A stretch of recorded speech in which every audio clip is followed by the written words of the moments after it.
Hi friends, welcome to Sandhya குட்டி channel. நான் உங்கள் வரலட்சுமி. இன்னைக்கு நம்ம சேனல் மூலிமா ஒரு சூப்பரான டேஸ்டியான சட்னி ரெசிபி தாங்க நம்ம பார்க்க போகிறோம். இந்த சட்னி மேபி எல்லாருக்குமே தெரிஞ்சக்கூடிய ஒரு சட்னி தான். இருந்தாலும் வித்தியாசமான முறையில் பெரிய பெரிய ஹோட்டல்லாம் இந்த மாதிரி தான் செய்து கொடுப்பாங்க. அது எப்படி நம்ம வீட்டிலேயே செய்யலாம் அப்படின்னு சொல்லிட்டு நம்ம பார்க்கலாம். அதுக்கு முன்னாடி நம்ம சேனலை சப்ஸ்கிரைப் பண்ணாத இருந்தீங்கன்னா சப்ஸ்கிரைப் பண்ணிக்கோங்க. ப்ளீஸ் பெல் ஐக்கானை கிளிக் பண்ணி விடுங்க. அப்போதான் நான் போகிற வீடியோ நோட்டிஃபிகேஷனாக கிடைக்கும். வாங்க இப்போ வீடியோக்குள்ள போகலாம். இப்போ 5-6 நான் பச்சை மிளகாய் எடுத்து வச்சிருக்கேங்க. 6-7 வெள்ளை பூண்டு, சின்ன சைஸ்ன்றதுனால 6-7 நான் எடுத்து வச்சிருக்கேன். பெரிய சைஸா இருந்தா நீங்க 3 வெள்ளை பூண்டு எடுத்து வச்சுக்கோங்க, கரெக்டா இருக்கும்.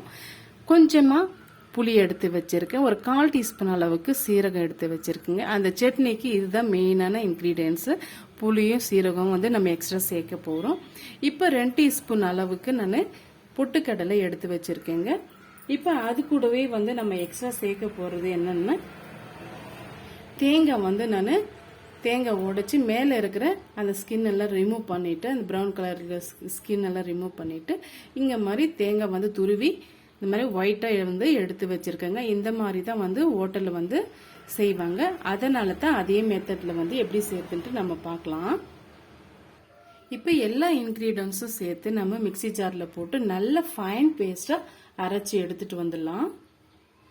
இது கூடவே தேவையான அளவுக்கு உப்பு சேர்த்துக்குங்க. சட்னிக்கு தேவையான அளவுக்கு உப்பு சேர்த்துக்கலாம். நான் கல் உப்பு சேர்த்துக்கிறேன். ஃபர்ஸ்ட் கொரகொரப்பா அரைச்சி எடுத்துக்குங்க. அதுக்கு பிறகு கொஞ்சம் கொஞ்சமா தண்ணி சேர்த்து அரைச்சி எடுத்துக்கலாம். பாருங்க, இந்த அளவுக்கு நம்ம அரைச்சி எடுத்துட்டோம். இதுக்கு ஒரு தாளிப்பு கொடுத்துடலாம்.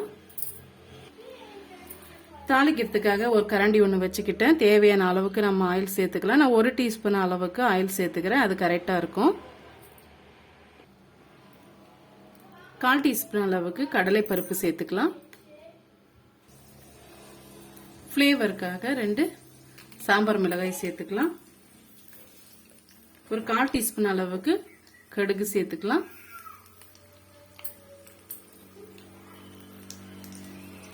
1/4 டீஸ்பூன் அளவுக்கு சீரகம் சேர்த்துக்கலாம். இது எல்லாம் சேர்ந்து நல்லா புரிஞ்சு வரட்டும். பாருங்க, நல்லா புரிஞ்சு இருந்துடுச்சு. இப்ப ஸ்டவ் ஆஃப் பண்ணிட்டு கருவேப்பிலை ஒரு கொத்து சேர்த்துக்கலாம். இப்ப நம்ம அரைச்சி எடுத்துட்டு வந்திருக்க சட்னியோட இந்த தாளிப்பை சேர்த்துடலாம்.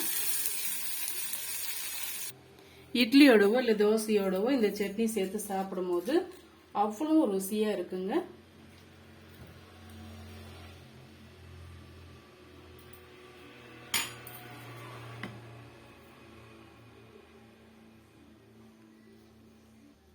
இப்ப நான் சாப்பிட்டு பார்த்து எப்படி இருக்குன்ட்டு நான் சொல்றேன். இப்படி தாராளமா சட்னி எடுத்துக்கோங்க, அப்பதான் ரொம்பவே டேஸ்டா இருக்கும்.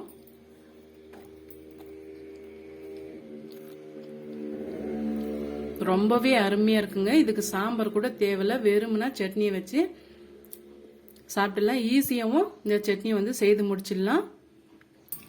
ஈஸியா செய்யக்கூடிய இந்த சட்னி ரெசிபி உங்களுக்கு ரொம்பவே பிடிக்கும்னு நினைக்கிறேன். பிடிச்சிருந்தா மறக்காம சந்தியா குட்டி சேனலுக்கு சப்ஸ்கிரைப் பண்ணுங்க, லைக் பண்ணுங்க, கமெண்ட் பண்ணுங்க, ஃப்ரெண்ட்ஸ் அண்ட் ஃபேமிலியோட ஷேர் பண்ணுங்க. பெல் ஐக்கானை கிளிக் பண்ணி விடுங்க. அப்பதான் நான் போற வீடியோ நோட்டிபிகேஷனா கிடைக்கும்.